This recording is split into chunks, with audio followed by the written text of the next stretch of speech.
Hi everyone, Chastity here. Welcome back to my channel.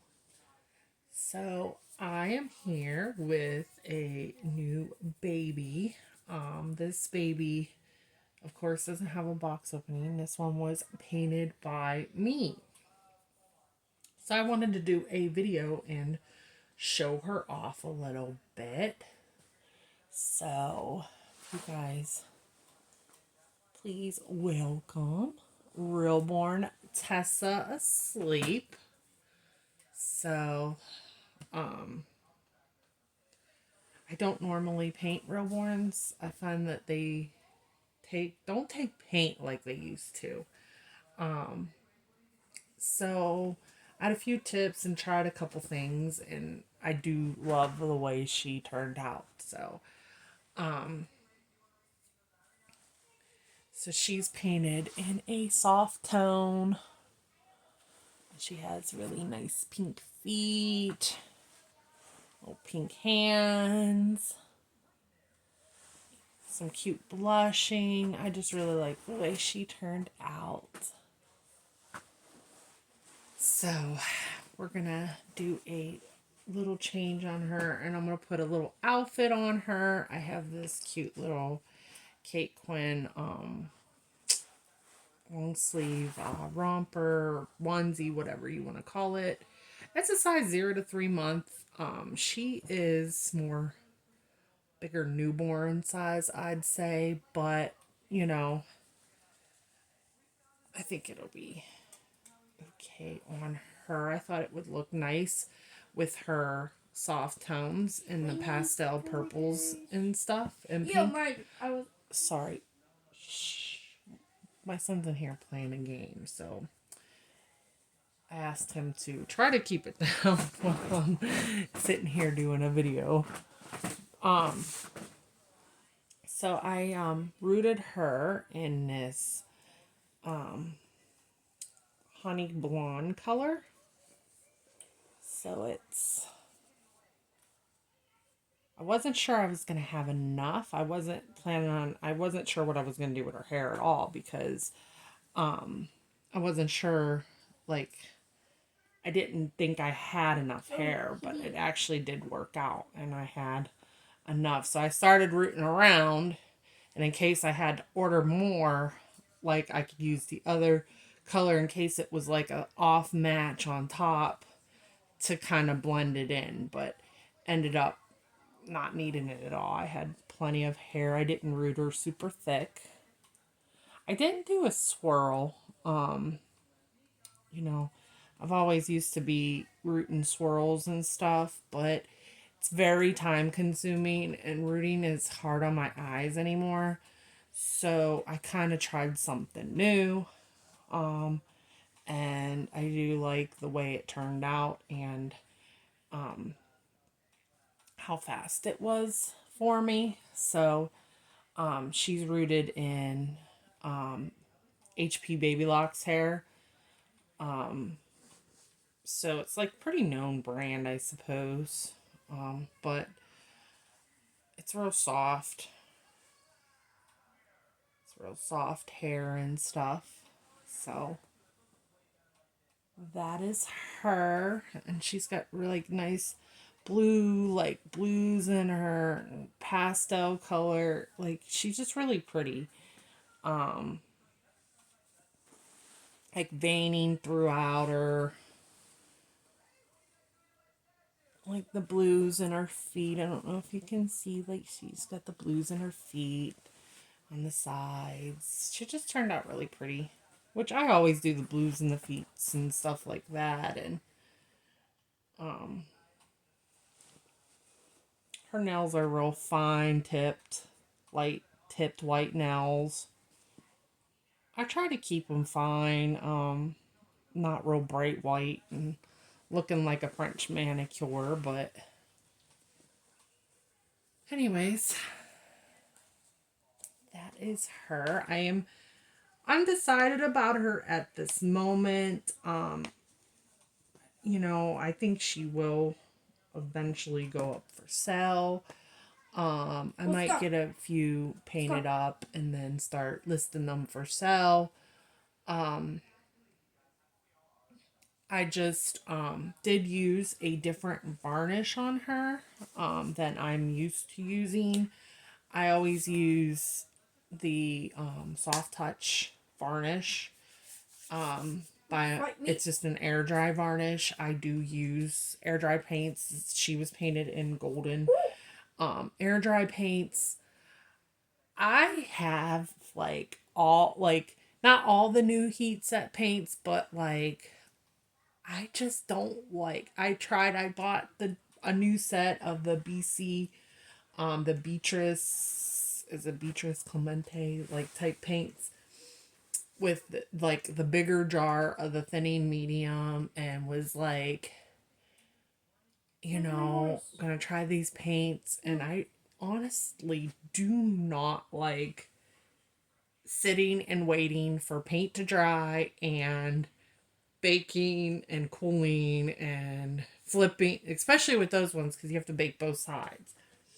It just wasn't, it's just not my thing anymore. Like, I just always did love using Genesis, and, um, you know, but, once I got used to air dry and stuff, I'm like, it's so much faster to paint a doll. It's trickier, no doubt. Not every time you're gonna get the most perfect doll. But I'm gonna start undressing her while I'm talking. I was very I just don't like it. I don't like the baking process. I really don't like the waiting for the paint to dry, waiting for to bake. I air dries fast, like anybody knows. I did bake. It's more like to cure the paints fully, because even with air dry, they once they're dry to the touch, yes, you can move on and put another layer on and stuff. But I'll turn her into the camera a little bit. You can put another layer on and everything like that, but the more you apply, you can get a muddy, ruddy looking complexion, because yes, they once they're dry to the touch, you can move on, but it can, more and more layers can take longer to cure. So I would like to eventually, if once you know, I don't have like a perfect system. I kind of just, every doll I paint and everything like that always ends up looking a little different and everything, because I paint them almost different every time. I did have try something with her. I love the way it, so that's something I'm going to try again. But I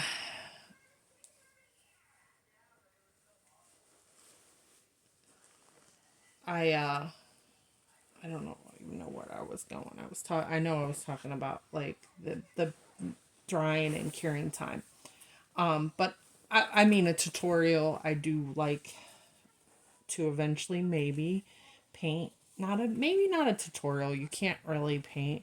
Tutorials are hard because not a it's I don't paint the same every time, so it's not the easiest to do a tutorial. And everybody paints different.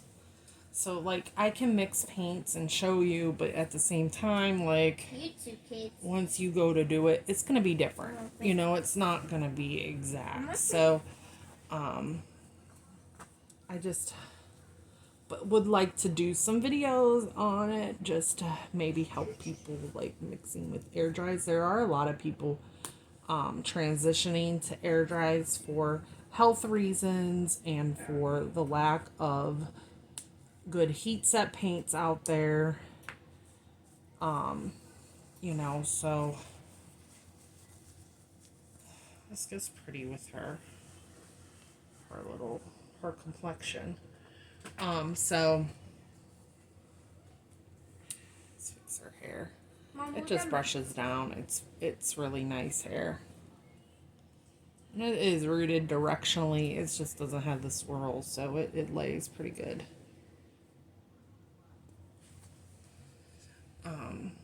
And I didn't get her a headband or anything like that because I'm not terribly big on putting them on rooted dolls. You know. So, anyways, there she is. Um, Back to what I was saying because I'm kind of rambling, and if it at all makes sense, but just the sheer I'm more talking about like I got comfortable with air dry. I like that I can paint a layer and move on. A couple layers I do have, because I have used heat set paints. I can put in the oven for a few minutes to heat it up, and that will dry it out and cure it. Especially when you're using mediums and retarders, it can take a little bit longer to dry, but it's still faster. Air dry is faster. So it's just my preference in paints to use. I think they are used correctly just as nice as heat set paints. But what I was saying about her varnish was I used the Irresistibles matte varnish on her, and I really like that it's like a matte varnish. Like it really is. It is very matte. It really does matte the doll down. It's just different, and it's I just want to make sure like it's not gonna crack or peel or anything like that on me. So it's since I'm not used to it. I used it on one other doll, and I thinned it down, so it ended up being a little bit different textured. So it's a different texture. It's softer, but I don't know. It's different. So I just want to make sure that it's good to go. And I really do like this baby. I'm very happy with her. She's probably one of my favorite babies that I've painted in a very long time.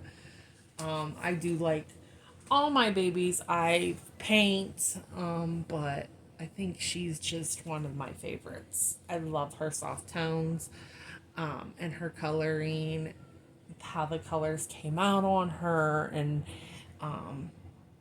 it's really something that I'm going to try to do again. Every baby is different. So hopefully I can get it down to what I did with her. That's why I want to keep her around, to use her for inspiration. And because I do love her coloring, it's just, I don't want to sell her and then regret that I had sold a baby I really, really loved painted. So she's a kit too that I actually had wanted and liked in my collection. I think the only thing with Bountiful baby kits is the way the limbs sometimes sit on the bodies. Like she just has a longer torso, and it's just the way the limbs kind of sit that are off-putting sometimes with them. But I think with the Realborns, some of them have some of the most beautiful sculpted faces. Not sculpted. I don't know how to describe them because they do use you know, I don't know if a lot of people know that, yes, they do scan the babies and they make a 3D scan, but actually a person does come in and have to fill in places. So they are not only scanned, they are worked on by another person that has to complete them and fill in places and finish the dolls. So like the sculpt. So they're not hand sculpted. No, I think they use a computer to fill in places, but there is a person, an artist that does finish working on them. So I think they are, you know, some of the prettiest dolls out there in the way of faces and sculpts. Some of them, not all of them. There's some really weird looking Realborns out there. You know, where you're like, why did they even think of that? Like why would that they have even thought about like putting that doll out on the market? Like that Harlow is one of them. That Harlow, is it Harlow sleeping? Harlow awake? I don't know. That one, I think it's Harlow sleeping. It's very not cute. And the Blake awake or something like that with that has that wide open mouth or something. That's another one. And a lot of their open eyed ones, most of them, most of their open eyed ones are not cute. I think the only cutest one is Ruby. The Ruby awake, but the Ruby sleeping, that one too is not cute. It has a wide open mouth. So I think they were trying to, you know, give everybody a chance to have one that had the wide open mouths that can take like a full pacifier, but I don't know. They're not that cute, but some of the sleeping ones, like this one and Skya, of course, is my favorite one. And Darren is another one that I always loved. There's quite a few of the sleeping ones that I love, so that I hope that I can get painted up and stuff. But for now, this little girl is going to just stay here with me for the time being. Anyways, I have rambled on and on and on. I'm at 17 minutes. I hope you guys enjoyed seeing this new baby. And if you can, leave a like and subscribe. I hope you guys have a good day, and I'll talk to you guys soon. Bye.